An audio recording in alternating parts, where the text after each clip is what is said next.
गिनी और ऑस्ट्रेलिया की यात्रा पर हैं। अपने पहले पड़ाव पर प्रधानमंत्री जापान पहुंच चुके हैं और अब से कुछ ही देर पहले प्रधानमंत्री जापान पहुंचे। अपने 3 देशों की यात्रा के पहले पड़ाव जापान पर। यात्रा के पहले चरण में पीएम मोदी जापान के प्रधानमंत्री फूमियो किशिदा के निमंत्रण पर G7 शिखर सम्मेलन में भाग लेंगे।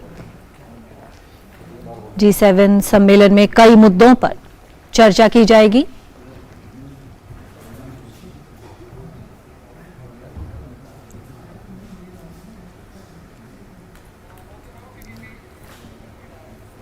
शिखर सम्मेलन के अवसर पर प्रधानमंत्री G7 के कई नेताओं के साथ द्विपक्षीय बैठक भी करेंगे।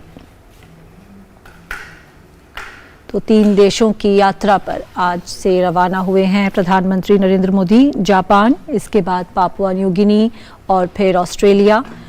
तो यात्रा का जो पहला पड़ाव है, जो पहला चरण है, वो है जापान। ये हम देख सकते हैं दृश्य। प्रधानमंत्री नरेंद्र मोदी जापान के हिरोशिमा में पहुंचे हैं, जहां वो G7 शिखर सम्मेलन में भाग लेंगे। जापान के प्रधानमंत्री के साथ द्विपक्षीय वार्ता भी करेंगे प्रधानमंत्री और G7 शिखर सम्मेलन में भाग ले रहे अन्य नेताओं के साथ भी द्विपक्षीय बैठकें करेंगे।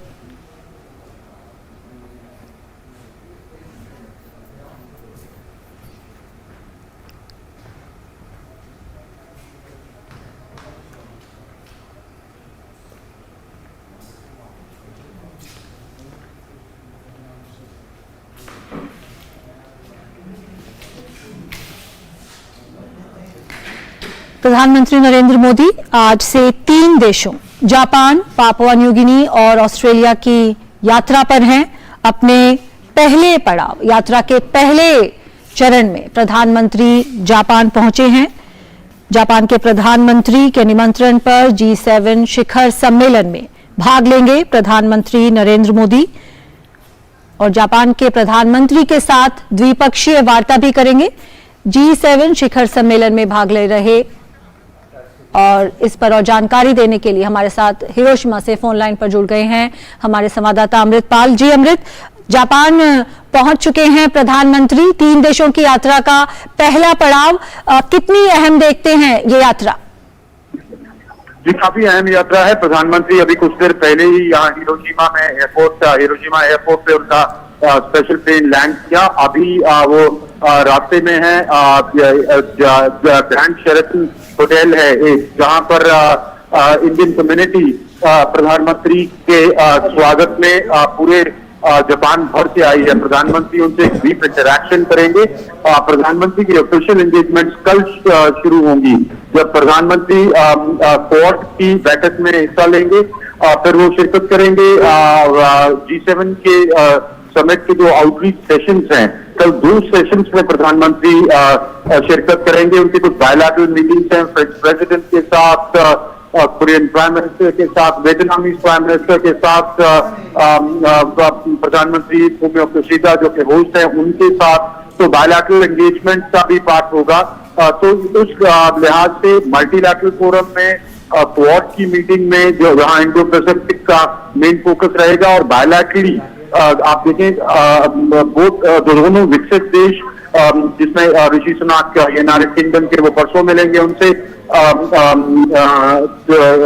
इमानुएल मैक्रोन से मिलेंगे, फूमियो किशिदा से मिलेंगे। वहीं ग्लोबल साउथ के देशों से मुलाकात कर रहे हैं, वियतनाम के प्रधानमंत्री से मुलाकात कर रहे हैं। तो क्लियरली ये काफी अहम दौरा है। दूसरा, जैसे प्रधानमंत्री ने आने से पहले व्यक्तित्व में कहा कि अपने स्टेटमेंट में कहा कि वो इसको इसलिए भी अहम मानते हैं क्योंकि भारत इसका G20 की अध्यक्षता कर रहा है। क्लियरली एक मैसेज दे रहे थे प्रधानमंत्री कि G20 खास करके ग्लोबल साउथ की जो एस्पिरेशंस हैं, प्रायोरिटीज हैं, वो उस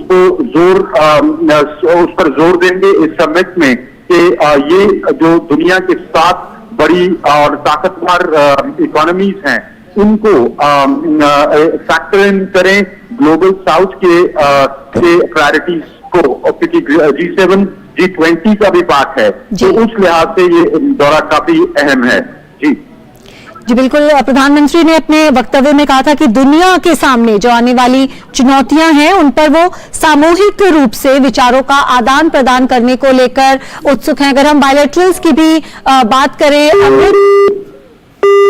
अमृत से हमारा संपर्क टूट गया है, तो जिस तरह से कि अमृतपाल बता रहे थे, एक बेहद अहम ये दौरा है, बेहद अहम यात्रा है। G7 के शिखर सम्मेलन में भाग लेंगे प्रधानमंत्री नरेंद्र मोदी, और ये इसलिए भी और भी ज्यादा खास रहने वाला है क्योंकि इस साल G20 की जो अध्यक्षता है वो भारत के पास है, और जो G7 है वो भी G20 का हिस्सा है। ऐसे में प्रधानमंत्री के पास ये जो यात्रा है एक तरह से मौका है इन नेताओं के साथ विचारों के आदान प्रदान करने का। जिस तरह से अपने वक्तव्य में भी प्रधानमंत्री ने कहा है कि दुनिया के सामने इस वक्त जो चुनौतियां हैं उनके साथ सामूहिक रूप से मिलकर उन चुनौतियों से लड़ने का जो एक मौका प्रदान करती हैं इस तरह की मुलाकातें। और यहाँ पर प्रधानमंत्री की जो द्विपक्षीय वार्ता होंगी विभिन्न नेताओं के साथ, उसमें इन चुनौतियों से कैसे पार पाया जाए, किस तरह से इन चुनौतियों से लड़ा जाए, उसे लेकर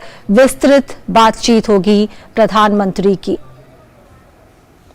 तो प्रधानमंत्री नरेंद्र मोदी 3 देशों की यात्रा पर आज पहुंचे हैं, और यात्रा के पहले पड़ाव पे वो जापान पहुंचे हैं।